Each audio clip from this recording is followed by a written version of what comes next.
nous avons commencé une série de prédications, si vous êtes de passage, sur l'évangile de Marc. Et donc, je vous propose de continuer cette série ensemble ce matin. Nous avons pu commencer à découvrir progressivement comment un disciple de Jésus est appelé à marcher à la suite d'un roi serviteur. Nous avons vu que Jésus prêche la bonne nouvelle de la parole de Dieu, qu'il proclame que le moment est arrivé, que le royaume de Dieu est proche, et il invite les gens à changer d'attitude et à croire en la bonne nouvelle. Il manifeste avec autorité, une autorité sans égale, donc qu'il est Dieu, par ses guérisons, par les délivrances. Il manifeste que le royaume est en marche. Et nous avons vu dimanche dernier que le plus grand besoin de l'homme n'était pas d'être délivré des circonstances difficiles de sa vie, aussi douloureuses et compliquées soient-elles, et on ne veut pas le nier, mais que le plus grand besoin de l'homme, c'est d'être pardonné de son péché, afin d'être réconcilié avec Dieu. Et je vous invite maintenant à poursuivre notre lecture, donc au chapitre 2 de l'évangile de Marc, donc à partir du verset 13, et nous lirons jusqu'au chapitre 3, verset 6. Pour ceux qui ont ces Bibles-là, ou qui voudraient en prendre une pour pouvoir suivre, qui se trouve à l'arrière, c'est à la page 644. Donc Marc chapitre 2, verset 13. Jésus sortit de nouveau du côté du lac. Toute la foule venait à lui, et il enseignait. En passant, il vit Lévi, fils d'Alphée, assis au bureau des taxes. Il lui dit « Suis-moi ». Lévi se leva et le suivit. Comme Jésus était à table dans la maison de Lévi, beaucoup de collecteurs d'impôts et de pêcheurs se mirent aussi à table avec lui et avec ses disciples, car ils étaient nombreux à le suivre. Le voyant manger avec les collecteurs d'impôts et les pêcheurs, les spécialistes de la loi et les pharisiens dirent à ses disciples « Pourquoi mange-t-il avec les collecteurs d'impôts et les pêcheurs ?» Jésus, qui avait entendu, leur dit « Ce ne sont pas les bien portants qui ont besoin de médecins, mais les malades. Je ne suis pas venu appeler des justes, mais des pécheurs à changer d'attitude. » Les disciples de Jean et les pharisiens jeûnaient. Ils vinrent dire à Jésus « Pourquoi les disciples de Jean et ceux des pharisiens jeûnent-ils, tandis que tes disciples ne jeûnent pas ?» Jésus leur répondit « Les invités à la noce peuvent-ils jeûner pendant que le marié est avec eux ? Aussi longtemps que le marié est avec eux, ils ne peuvent pas jeûner. Les jours viendront où le marié leur sera enlevé, et alors ils jeûneront durant ces jours-là. Personne ne coud un morceau de tissu neuf sur un vieil habit, sinon la pièce de neuve ajoutée arrache une partie du vieux, et la déchirure devient pire. Et personne ne met du vin nouveau dans des vieilles outres, sinon les outres éclatent, le vin coule, et les outres sont perdues. Mais il faut mettre le vin nouveau dans les outres neuves. » Un jour de sabbat, Jésus traversait les champs de blé. Tout en marchant, ses disciples se mirent à arracher des épis. Les pharisiens lui dirent « Regarde, pourquoi font-ils ce qu'il n'est pas permis pendant le sabbat ?» Jésus leur répondit « N'avez-vous jamais lu ce qu'a fait David lorsqu'il a été dans le besoin et qu'il a eu faim, lui et ses compagnons ? Il est entré dans la maison de Dieu, à l'époque du grand prêtre Abiatar, a mangé des pains consacrés qu'il n'est permis qu'aux prêtres de manger et en a même donné à ses compagnons. Puis il leur dit « Le sabbat est fait pour l'homme et non l'homme pour le sabbat, de sorte que le Fils de l'homme est le Seigneur même du sabbat. » Jésus entra de nouveau dans la synagogue. Il s'est trouvé un homme qui avait la main paralysée. Ils observaient Jésus pour voir s'il le guérirait le jour du sabbat. C'était afin de pouvoir l'accuser. Jésus dit à l'homme qui avait la main paralysée « Lève-toi là au milieu. » Puis il leur dit « Est-il permis, le jour du sabbat, de faire du bien ou de faire du mal, de sauver une personne ou de la tuer ?» Mais ils gardèrent le silence. Alors il promena sur eux un regard de colère, et peiné de l'endurcissement de leur cœur, il dit à l'homme « Tends ta main. » Il la tendit, et sa main fut guérie. Les pharisiens sortirent et tinrent aussitôt conseil avec les Hérodiens sur les moyens de le faire mourir. Jusque-là, la parole de Dieu.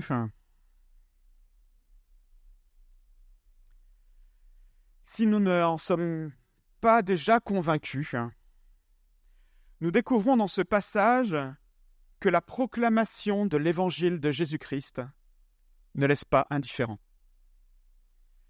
Dans une société religieuse où la notion de péché était plus présente que dans la notre société occidentale actuelle du moins, les pratiques visant à obtenir l'approbation de Dieu et le pardon des péchés faisaient partie de la vie quotidienne. Le besoin de se séparer du mal était mis en avant. Et on peut comprendre que le pardon accordé par Jésus, qu'on a vu la semaine dernière, vienne heurter les responsables religieux de l'époque, alors que ça s'est fait juste, Jésus a dit, tes péchés te sont pardonnés, alors que eux avaient besoin de pratiques.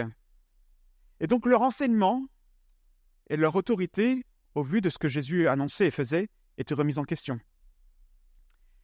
Et pourtant, même si notre société semble de moins en moins impactée par les pratiques religieuses et de moins en moins soucieuse de régler le problème du péché, la bonne nouvelle vient nous prendre aussi à contre-pied dans notre vision du monde et questionner nos croyances, comme sur le sujet du mérite, de notre capacité à pouvoir nous en sortir par nous-mêmes ou de la bonté du cœur humain.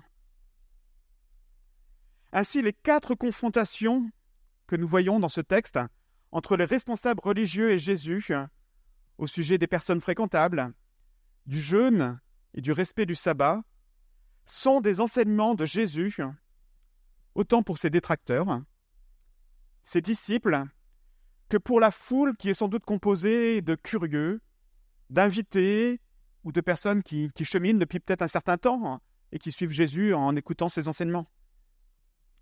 Et donc ces enseignements sont aussi pour nous, ce matin, qui sommes à l'écoute de la parole de Dieu. Et je vous propose de parcourir ces enseignements en 3 questionnements. Premier questionnement, qu'on voit dans les versets 13 à 17. Qui sont les justes ou les personnes fréquentables au regard de l'Évangile? Qui sont-ils? La scène à laquelle nous assistons au début de notre passage ressemble beaucoup à ce qui s'est passé, nous l'avons vu quelques versets plus haut, chapitre 1, versets 14 à 20. Jésus est en train d'enseigner au bord du lac. Mais là, il y a sans doute un peu plus de monde. Et il est devant une foule réunie et il appelle quelqu'un à le suivre et lui dit « Suis-moi ». 2 mots qui ont un impact immédiat sur la personne à qui s'adressent ces paroles. Comme Simon, André, Jacques et Jean avant lui, Lévi laisse tout en plan, quitte immédiatement son travail, son moyen de subsistance, comme si rien n'était plus important que Jésus. Et nous assistons une fois encore à l'appel irrésistible de Jésus. La manifestation de l'autorité de Jésus ne fait aucun doute une fois encore. Et la foule devrait commencer à être habituée peut-être. Et pourtant, si vous étiez parmi cette foule, si vous pouviez observer cette foule, vous liriez sans doute de la stupéfaction sur les visages. Si vous étiez présent, vous entendriez certainement des voix s'élever avec indignation. Non, il doit y avoir une erreur de casting. Que Jésus appelle de simples pécheurs comme disciples. C'est déjà surprenant, mais certes. Mais là, il s'agit de Lévi, non pas un pécheur, mais un pécheur notoire. Pourtant, c'est bien Lévi qui se lève. Cet homme vendu à la solde des envahisseurs romains, qui prélève sans scrupule des impôts, mais qui en profite au passage pour s'en mettre plein les poches, même si, ce faisant, il doit peut-être envoyer certains de ses compatriotes mauvais payeurs en prison, voire pire. Jésus ne peut ignorer qu'il s'agit d'un homme de la sorte. Ce n'est pas une personne fréquentable. Il fréquente des personnes comme lui, peu fréquentables. Il est ami avec des hommes et des femmes sans morale, de grands pécheurs devant l'Éternel. D'ailleurs, il suffit de voir ceux qui sont invités à son immense pot de départ. Pot de départ qu'il organise avec l'argent du contribuable. Ses collègues et ses amis de mauvaise vie sont là, Mais que fait Jésus à leur table? Que fait Jésus avec ces personnes-là? On imagine facilement la surprise, voire même le dégoût des pharisiens, ces responsables religieux exigeants. Dieu n'a-t-il pas ordonné à son peuple de se préserver de toute souillure? Vous serez saints pour moi, car je suis saint, moi l'Éternel. Je vous ai séparés des autres peuples afin que vous m'apparteniez. C'est ce que Dieu dit à son peuple dans Lévitique au chapitre 20, verset 26. Alors que selon eux, leur devoir était donc de se séparer, de se tenir à l'écart de toute source de péché évident, voilà que Jésus qui vient de dire à un homme que ses péchés étaient pardonnés, peu de temps avant, ce même Jésus est en présence de ce qui se fait de pire en termes de pécheurs. Non seulement il mange avec eux, mais en plus, il en fait ses disciples. Cela ne colle pas du tout avec leur vision du monde, avec leur concept du bon pratiquant, et a fortiori celui du bon maître. Et derrière la question qu'il adresse aux disciples de Jésus, pourquoi mange-t-il avec des collecteurs d'impôts et les pécheurs? On peut entendre la critique à peine déguisée. Mais vous vous égarez en suivant un maître qui, par ses choix de disciples, c'est Lévi quand même, et par ses fréquentations, valide le péché. En s'associant avec ces personnes, il choisit en fin de compte d'appartenir au camp de ces pécheurs notoires. Mais Jésus entend. Jésus qui devait être allongé à table, comme ça se faisait à l'époque, pour manger pendant les banquets. On l'imagine se lever, se diriger vers ses responsables, qui devaient se tenir à l'écart quand même. On imagine que tous les regards se tournent alors vers Jésus, et alors que la fête devait battre de son plein, le silence qui se fait. Son enseignement s'adresse donc à toutes les personnes présentes qui peuvent entendre ce qu'il va dire. Ses détracteurs, les disciples, les collègues de Lévi. Ce ne sont pas les bien portants qui ont besoin de médecins, mais les malades. Je ne suis pas venu appeler des justes, mais des pécheurs à changer d'attitude. Au travers de cette illustration médicale, les amis de Lévi pouvaient entendre de la bouche de quelqu'un qui ne les rejetait pas, qu'ils étaient malades du péché et qu'ils avaient besoin d'en être guéris. Il était probable que ces personnes avaient conscience de leur péché de par le fait qu'ils étaient rejetés justement par ces pharisiens. C'est par leur honnêteté, ils le savaient, qu'ils pouvaient s'enrichir. Ils peuvent entendre de la bouche de Jésus qu'ils ont besoin de changer. Jésus n'est pas là à manger avec eux pour cautionner leurs péchés, sans les rejeter. Il leur dit qu'ils ont besoin d'entendre ce qu'ils ont le plus besoin d'entendre sur la réalité de leur vie, sur la réalité de leur situation devant Dieu. Ils sont pécheurs, exclus de la présence de Dieu, voient une mort certaine. Et ils ont besoin de changer. Mais cette illustration met aussi en évidence l'attitude coupable des responsables religieux. Par leur volonté de se tenir à l'écart, ils laissent croire qu'ils sont irréprochables. Ils ne sont pas comme ces pécheurs. Ils sont fréquentables, eux. Du moins, c'est ce qu'ils croient. Mais l'intervention de Jésus souligne un autre problème. Ils ne prennent pas soin de ces malades. En tant que responsables du peuple, versés dans les Écritures, il leur incombe de prendre soin du peuple, de ces personnes qui sont malades. Et en se tenant à l'écart, ils ne le font pas. C'est comme si en pleine épidémie, les soignants, les médecins, avaient décidé de rester enfermés chez eux et de ne pas prendre soin des malades.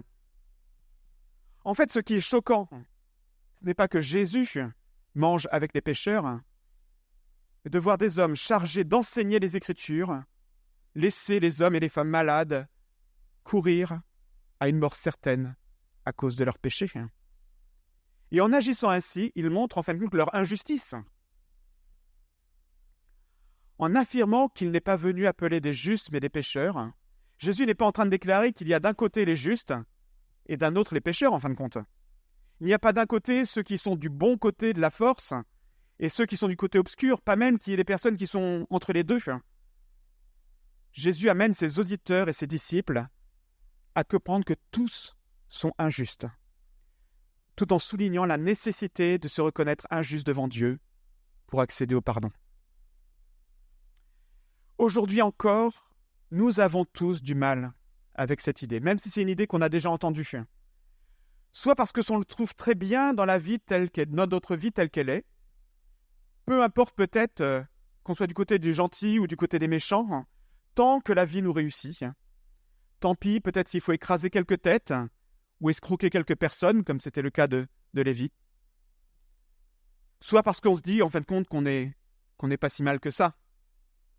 On est plutôt cool et plutôt sympa, n'est-ce pas? L'Évangile prend à contre-pied cette conception de nos vies. Et c'est pourquoi l'apôtre Paul déclare dans sa lettre adressée à Rome, aux Romains, « Tous ont péché et sont privés de la gloire de Dieu. » Et à défaut de recevoir en Jésus le pardon des péchés, quelle que soit la catégorie dans laquelle tu te mets, des gentils ou des méchants, quelle que soit la couleur des pions que tu prends sur l'échiquier, les blancs ou les noirs, ta destinée est une mort éternelle. Une éternité vécue séparée de Dieu, la seule source de la vraie vie. Et pour nous qui sommes au bénéfice d'un si grand salut, nous que Jésus a gracieusement appelés à le suivre, nous avons la responsabilité, les uns et les autres, de proclamer autour de nous « Tu as un problème avec le péché. Tu es atteint d'un mal incurable qui te conduit à une mort certaine. Et la seule personne qui peut t'offrir un remède, c'est Jésus-Christ. Viens à lui. » Ne prenons pas exemple sur les pharisiens qui n'assumaient pas leurs responsabilités et qui ne prenaient pas soin de leurs prochains. Ne faisons pas de l'entre-soi.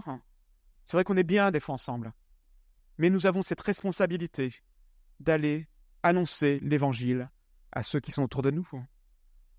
Cela ne veut pas dire que parfois, dans certaines situations, nous ne devons pas mettre un terme à certaines relations, certaines fréquentations mauvaises. Il serait par exemple pas sage pour un homme qui a une dépendance au jeu de continuer peut-être à fréquenter des personnes avec qui il a l'habitude d'aller au casino. Mais nous devrions être connus comme des hommes et des femmes qui vivent et qui proclament l'Évangile en présence de nos amis, de nos collègues, de nos voisins qui ne connaissent pas Jésus. Ils ont besoin de voir et d'entendre au milieu d'eux des hommes et des femmes qui ne sont pas des propres justes, mais qui sont au bénéfice des soins prodigués par le divin docteur. Quelque part, les soins constants et efficaces que Dieu nous accorde dans nos vies devraient nous pousser à en faire les louanges à nos amis et à nos fréquentations.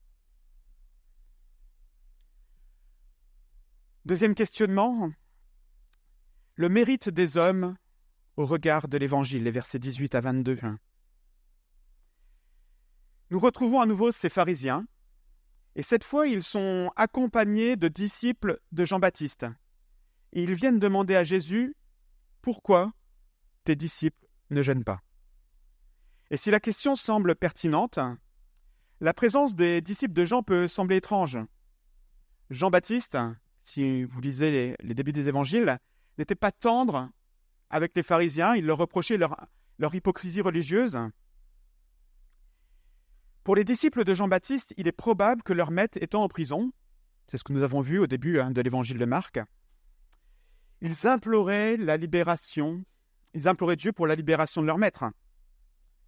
Et du coup, ils pouvaient peut-être être troublés de voir certains de leurs anciens compagnons, comme André, faire la fête chez Lévi. Si vous lisez Jean 1 au verset 40, vous verrez que André était un disciple de Jean-Baptiste.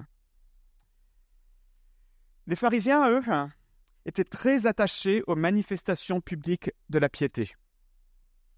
Ils s'astreignaient à 2 jours de jeûne par semaine, le lundi et le jeudi. Et ce n'était pas dans le but de se sculpter un corps de rêve.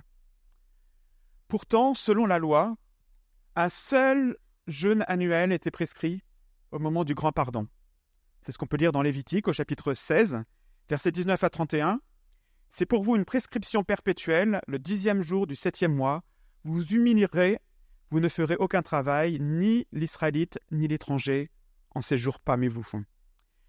L'humiliation dont il est question ici incluait le jeûne.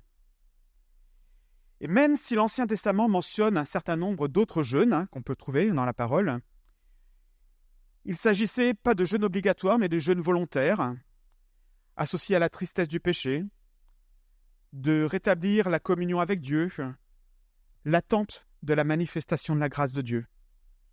Et le jeûne ne devait pas être compris comme une sorte de monnaie d'échange pour obtenir la faveur de Dieu. Si vous lisez le chapitre 58 du prophète Ésaïe, Dieu condamne cette pratique de faire une sorte de marchandage avec le jeûne notamment. Il condamne en même temps le jeûne rituel dépourvu de toute compassion et inspiré par l'orgueil dans ce chapitre 58. Au chapitre 18, les versets 11 à 12 de l'évangile de Luc, Jésus reproche aux pharisiens cette attitude justement suffisante par rapport à la pratique de leur piété. Et donc le questionnement, là, par rapport au jeûne, ne porte donc pas sur un aspect de la loi, mais sur la manifestation de la piété publique, qui était l'occasion d'afficher devant tout le monde sa dévotion, et par ses œuvres chercher à obtenir et à mériter la faveur de Dieu. Cette notion de mérite est profondément humaine. Nous sommes satisfaits quand nous regardons un film, quand les méchants ont ce qu'ils méritent et qu'ils perdent à la fin du film. Nous sommes frustrés et en colère quand dans notre travail, nos efforts, nous ne sommes pas reconnus à notre juste valeur. Les employés courent après la prime au mérite que leurs employeurs veulent leur donner. Et là encore, Jésus prend à contre-pied ses détracteurs. Jésus répond en prenant l'image des noces, un moment joyeux et festif de plusieurs jours pendant lesquels les convenances sociales prohibaient le jeûne et la tristesse. Le fait que Jésus se compare à l'époux est lourd de sens. Israël était appelée l'épouse de l'Éternel. Dieu utilise fortement l'analogie du mariage, par exemple avec le prophète Osée, pour s'adresser à son peuple. En se présentant comme l'époux, Jésus annonce qu'il est celui que le peuple attendait. Il est celui qui vient à la rencontre de son peuple, celui que les prophètes ont annoncé, celui qui est la réponse à leur jeûne annuel quand ils s'humilient pour le pardon de leurs péchés. Le temps n'est donc plus à la tristesse, ça serait malvenu. Le temps est à la joie, à la fête, parce que l'époux annoncé est là. Si Jésus annonce ici, pour la première fois, sa mort, de façon indirecte, en leur disant qu'il sera enlevé à ses disciples et qu'ils seront dans la tristesse, nous savons que ce temps de deuil de la crucifixion a fait place, avec la résurrection de Jésus, à un temps de joie sans égale qui durera pour toujours. Et c'est avec cette perspective joyeuse que se termine l'évangile de Matthieu, qui n'est autre que Lévi. Quand il dit « Je suis avec vous tous les jours jusqu'à la fin du monde ». L'époux est avec nous tous les jours jusqu'à la fin du monde. Il n'est plus le temps de se lamenter. Par sa venue, sa mort et sa résurrection, Jésus inaugure la grâce divine et la joie de vivre pour toujours dans la présence de l'époux. Les pharisiens et les disciples de Jean cherchent encore à être acceptés et obtenir de Dieu quelque chose, la reconnaissance par leurs œuvres. Les deux sont incompatibles. C'est l'un ou l'autre. Et il y en a un qui ne marche pas. Et c'est ce que soulignent les deux analogies qui sont utilisées par Jésus par la suite. Je me souviens avoir acheté des chemises à ma taille, être allé au magasin, avoir regardé, et après le premier lavage, me rendre compte qu'elles m'arrivaient ici. Elles avaient rétréci après le premier lavage parce que le tissu avait travaillé. Et c'est ce que Jésus explique avec cette image, en disant, mais si vous prenez un morceau de tissu neuf que vous réparez avec un vêtement ancien, le tissu va se rétrécir et la déchirure sera pire. Donc en fin de compte, votre vieux vêtement sera toujours vieux, mais avec un plus gros trou. Ça ne sert à rien. Les deux sont incompatibles. L'analogie suivante souligne la même chose. Je ne suis pas spécialiste des outres faites en peau d'animal, mais il semble que si vous prenez une outre neuve, avec la peau neuve d'un animal et que vous mettez du vin nouveau, elle va se dilater en même temps que la pression du vin qui est en train de fermenter va être présente. Mais si vous mettez du vin nouveau qui fermente dans une outre ancienne, qui n'a plus cette capacité pour se dilater, l'outre va exploser. Et le vin va se répandre. Et donc, le vin sera perdu. Il y a incompatibilité entre le vin nouveau et les outres anciennes. Il y a incompatibilité entre la grâce que Jésus vient inaugurer et ses pratiques du mérite et du salut par les œuvres. Les deux sont incompatibles. Alors, au vu de la radicalité de ce message, et alors qu'on vit dans une société qui prône le mérite, une société qui nous influence forcément, j'ai envie de te poser la question ce matin. Qu'est-ce qui te caractérise le plus dans ta vie de disciple? Qu'est-ce qui est au cœur de ta relation avec Dieu? Est-ce que ta vie, à la suite de Christ, est caractérisée par la liberté et la joie de vivre dans la présence de Christ qui a tout accompli pour toi, alors que tu ne mérites rien si ce n'est la mort? Ou est-ce que tu vis avec la pression de devoir faire tes preuves? Es-tu fatigué dans ta vie chrétienne au point d'avoir le sentiment de ne jamais être à la hauteur, jamais satisfait de toi, prêt à craquer quelque part comme une outre sous pression? Peut-être que alors c'est le signe pour toi de revenir au cœur de l'Évangile. Jésus a tout accompli pour satisfaire à ta place la justice de Dieu. Tu ne le mérites pas. C'est une grâce qu'il t'offre, qu'il t'accorde. Et cette grâce ne peut pas être associée à un salut par les œuvres. Troisième questionnement, les commandements de Dieu au regard de l'Évangile. Et ce sera les versets 23 jusqu'au chapitre 3, verset 6. Alors qu'il s'agissait tout à l'heure de prescriptions humaines et d'œuvres de piété, la question se porte maintenant sur le respect des commandements de la Bible. Et là, il s'agit tout particulièrement du sabbat. Et cette confrontation avec Jésus a lieu en deux temps. La première question est à l'initiative des contradicteurs de Jésus. Un jour de sabbat, les disciples de Jésus prennent dans la main des épis dans les champs qu'ils traversent. Ils les frottent comme ça, en tirent les graines. Et je ne sais pas si en tant qu'enfant, ça ne vous est pas arrivé déjà de pour promener le long d'un champ et de prendre comme ça des épis pour pouvoir manger les graines. Et c'est ce qu'ils font. Le problème qui est soulevé ici par les pharisiens ne concerne pas le vol de céréales. Dans un contexte où il fallait marcher souvent, traverser les champs pour aller d'une ville à l'autre, Dieu avait prévu des dispositions pour son peuple afin qu'il soit autorisé à se servir à la main de quelques épis en passant. Et vous pouvez trouver cette autorisation dans le Deutéronome, au chapitre 23 et au verset 26. Ce qui contrarie les pharisiens ici, c'est que les disciples le fassent le jour du sabbat. Le jour où il était interdit de travailler pour se consacrer à Dieu et fixer toute leur attention sur lui. Le respect du sabbat est un des 10 commandements.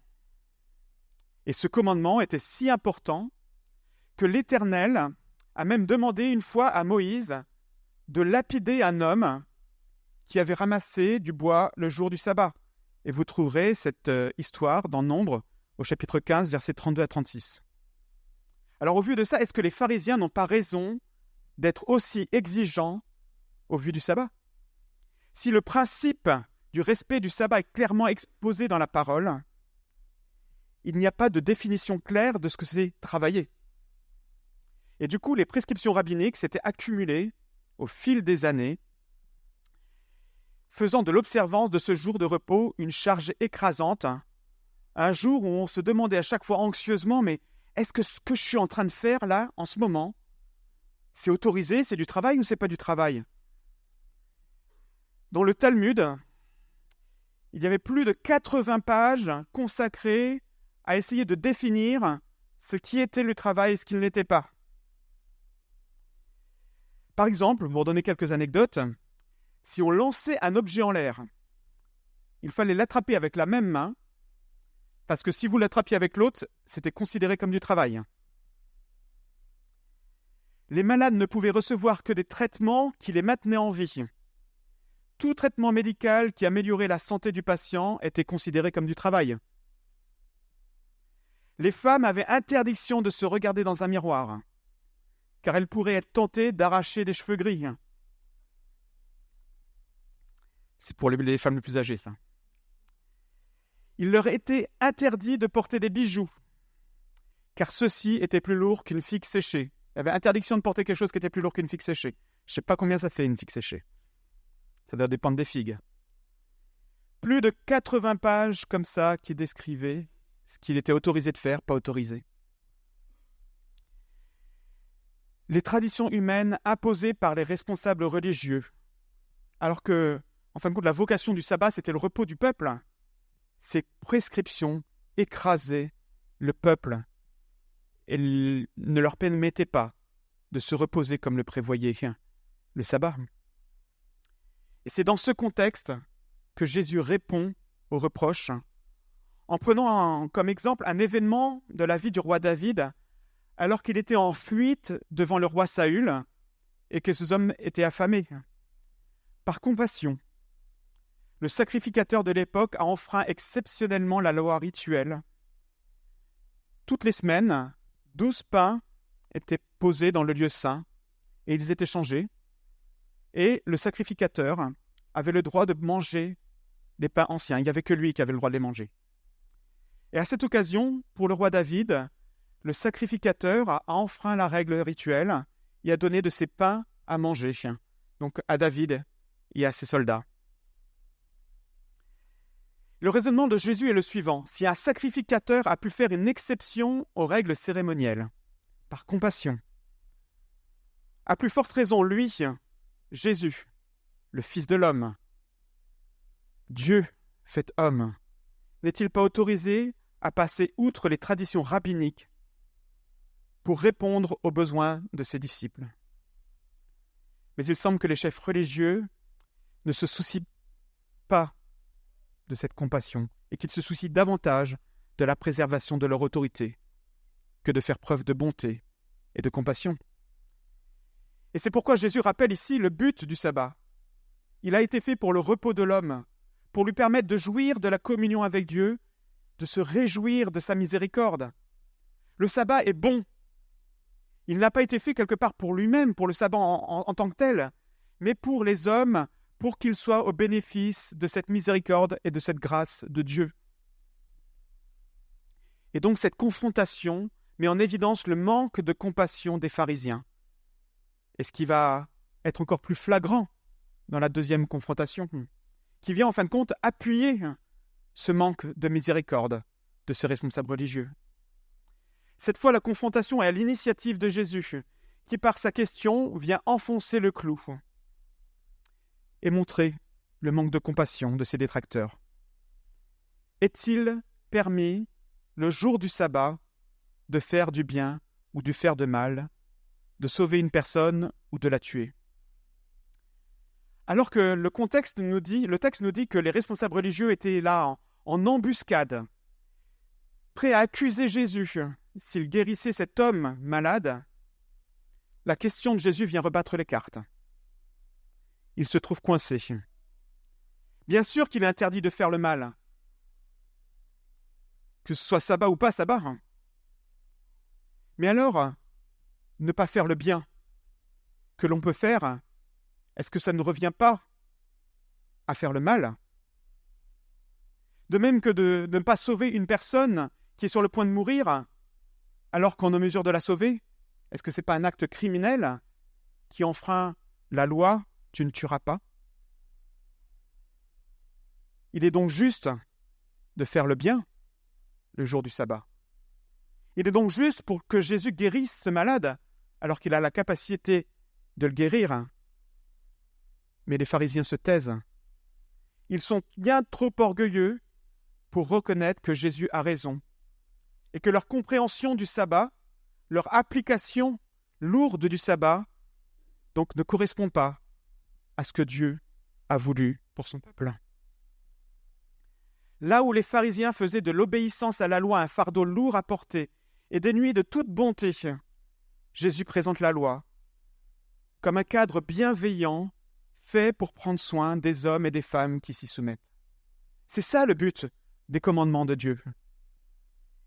Et dans une société où nous prenons qu'il est interdit d'interdire, où les moindres contraintes sont perçues et vécues comme des offenses, l'enseignement de Jésus ici est aussi contre-culturel et nous prend à contre-pied.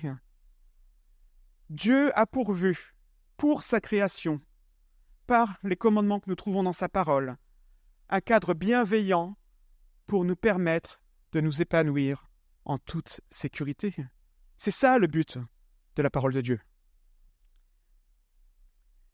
De quelle façon cherches-tu à appliquer la parole de Dieu dans ta vie et dans celle des personnes avec qui tu chemines et que tu es appelé à encourager? Sans dénaturer ce que la parole affirme, sans compromis, est-ce que tu t'en sers comme moyen de compassion, ce qu'elle est? Ou est-ce que tu en fais un fardeau qui est trop lourd à porter pour toi, pour ceux qui sont autour de toi? La question qui va avec, en fin de compte, c'est aussi de savoir si tu acceptes cette bonne parole de Jésus pour ta vie. Parce que nous en sommes là aussi ce matin, et chaque jour de notre vie, confrontés au même choix que les pharisiens et les hérodiens, qui, eux, ils ont choisi de ne pas entendre cette parole de Jésus et de se révolter, au point même de vouloir le faire mourir. Quel est ton choix ce matin, alors que Jésus peut-être te reprend? Nous assistons en 3 actes, pour conclure, en 3 confrontations, à un glissement qui conduit les responsables de passer de la célébration de la gloire de Dieu, c'est ce que nous avons vu dimanche dernier, au verset 12, à un projet de meurtre contre Jésus. Les enseignements de Jésus qui mettent en lumière l'importance de la grâce, de la compassion et de la véritable piété, en opposition aux pratiques religieuses strictes et sans cœur des pharisiens, ne laissent pas indifférents. Mes amis, l'évangile de Jésus-Christ, la bonne nouvelle du royaume de Dieu, ne laisse pas indifférents encore ce matin. Et nous sommes challengés, nous aussi, par l'évangile.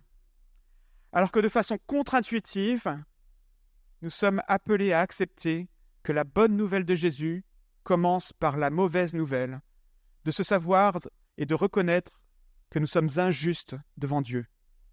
Nous attendons à lui pour pourvoir gracieusement à notre justice. Que nos pratiques religieuses et nos œuvres les meilleures sont incapables de nous apporter la vie, nous éloignant même de la source de la vraie joie si nous plaçons notre confiance dans ces œuvres. Conscients de ça, contrairement aux pharisiens, nous pourrons alors manifester une vraie compassion en n'appliquant pas la parole de Dieu de façon inadaptée et oppressante dans nos vies, mais dans celle de nos amis. Nous avons besoin de bien comprendre, en fin de compte, le sens de l'Évangile, cette grâce qui est au cœur du message de Jésus-Christ, pour pouvoir bien vivre et partager avec grâce la parole de Dieu. Et par le chant qui va suivre, je voudrais vraiment nous inviter à proclamer l'œuvre de grâce que Jésus a accomplie dans nos vies et de lui exprimer toute notre reconnaissance, notre joie, de nous avoir arrachés de nos ténèbres pour nous conduire à sa lumière, de nous avoir restaurés alors que nous étions brisés, peut-être même sans le savoir, de nous avoir permis de comprendre à quel point nous avions besoin de lui dans nos vies. Je vais prier avant de prendre ce chant. Seigneur, je te remercie pour encore ces enseignements de ta parole. C'est vrai que ces enseignements sont souvent bien éloignés de ce que le monde a à nous offrir. Et même nous avons peut-être déjà entendu ces vérités. Nous sommes tellement des fois happés par ce que le monde nous insuffle que nous avons besoin de revenir constamment à ces fondamentaux. Et je te demande vraiment d'inscrire profondément ces vérités de ta parole, de ton évangile dans nos cœurs. Donne-nous à faire de cette parole un outil de vie et non un fardeau écrasant pour nos vies et celles de nos amis. Merci Seigneur de faire ça dans nos vies par ton esprit.